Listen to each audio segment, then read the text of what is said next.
Hey guys, welcome back to another fly tying tutorial with True Fly Supply. This month, I'm going to show you how to tie the yellow fox. Now, the yellow fox is one of my favorite streamer patterns, mainly because it not only catches a lot of brown trout, but it is specifically designed to actually imitate a brown trout. So we're going to go ahead and get started, and I, in the vise, have a size 6 3x long streamer hook here. Might be labeled as a nymph, or like kind of a dry fly or a curved nymph hook. I use that for a lot of my streamers. So once we got our thread started, go ahead and grab your marabou. I try to find one like this that's not, see how this one's kind of just junk. It's kind of just like a straight edge. We're looking for like a nice plumy guy like this one. So we're gonna go ahead and pluck that one out. And we're going to go ahead and just kind of preen these fibers back. We're looking for something about the length of the hook here. So let's go ahead and just get it to about right there. And then let's go ahead and lock that in. Just like so. Perfect. All right, once you have that locked in, basically what we're wanting to do here is we're wanting to use all of this leftover marabou to kind of build up a body. So just keep with your thread wrapping forward, and I like to follow up with my fingers because that kind of just see how that keeps all of the marabou in place. We're going to just lay down a few good wraps here just behind the cone to make sure everything is locked in. Now go ahead and take your thread all the way back, and let's go ahead and get rid of this annoying section. So how I do that is I just grab it by the main stem of the hook here, just kind of twist it all together, and that'll catch all those annoying fibers so you can get your scissors right in there exactly where you need them to be. So let's go ahead and just clean this up just a bit here before we move on to our next material. This isn't something that needs to be like super pretty. However, I just like to keep things a little neat. So basically all we did there was build up a little girth on the body with the marabou. So then once you have that, bring your thread all the way to the back, and we're going to go ahead and grab some of our tinsel here. Let me just pull off a chunk. We need about half of that. Grab a little bit too much. Alright, so what we're going to want to do is take your tinsel in here. Go ahead and just tie it in. I just go ahead and bring this all the way up.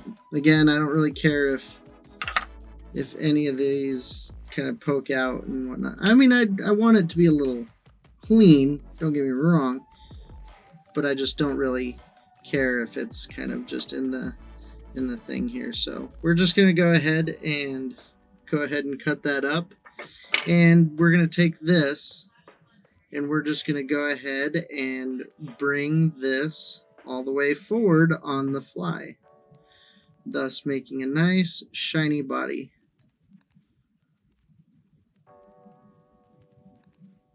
There we go.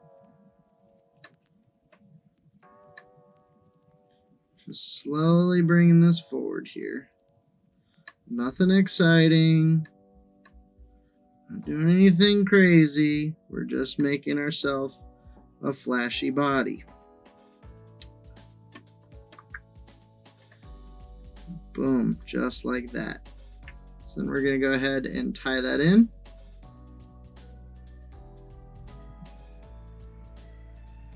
And then I always bring it back to really just kind of secure that in there, just like so.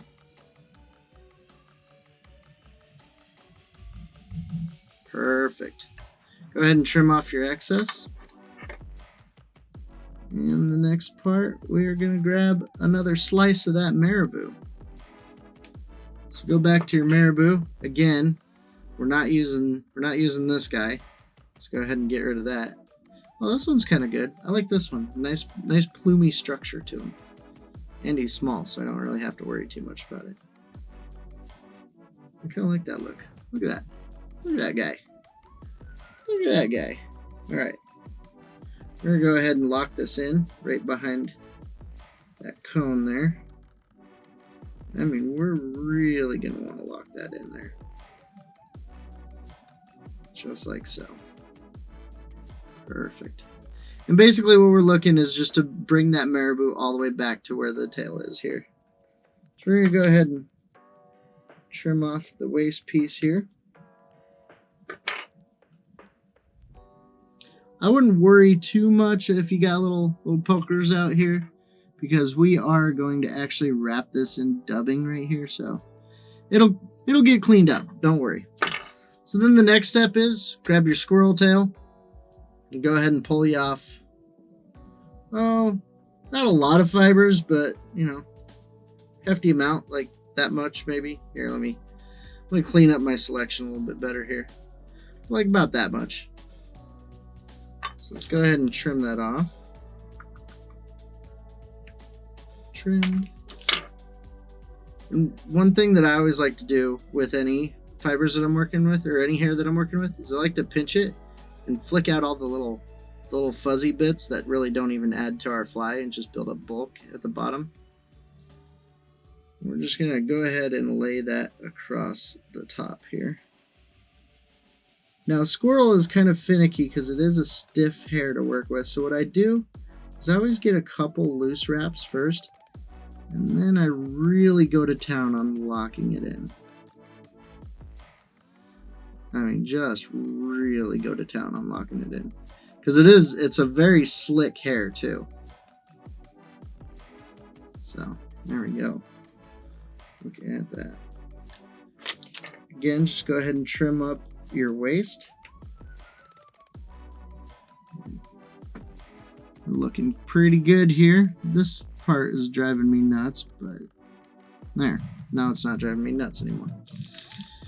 Then go ahead and take your yellow dubbing that we gave you, and this is one of the last steps here. So now this dubbing can be a little finicky to work with, so kind of what I'd like to do is see if it gets started on its own. Then I'll come in for hero support if I have to, which it does look like this one isn't going to give me too much problems. So we're going to go ahead. You want it a little buggy, but you don't want it to fall off while you're wrapping either. So just kind of a nice medium. Then go ahead and create you a little dubbing collar behind that bead there. Just like so. You want to end just behind the bead. And now, what we're doing here is the thread is going to become another material here. And we're just building up a nice little collar just behind that cone. I want that collar to be kind of like a hot spot for a fish to key in on. It might take a little bit of thread depending on how close to the cone you were and how much material you tried to stick in behind the cone. So just bear with me here as I build up that head, or that collar I should say. I'm just getting that in there. Just about there. You don't have to be as exact and precise and neat as I am, but you know, I always say if you're doing something, might as well do it correctly, or at least act like you put a little effort into it. We're gonna go ahead and do our whip finish right here, and that's it. That's how you tie the yellow fox. And as always, we're going to go ahead and grab our bodkin along with our head cement here. Just dabble on a little bit of head cement. And there you have it. That's the yellow fox. Head on over to trueflysupply.com to check out our fly tying subscription boxes where you get to tie flies just like this one.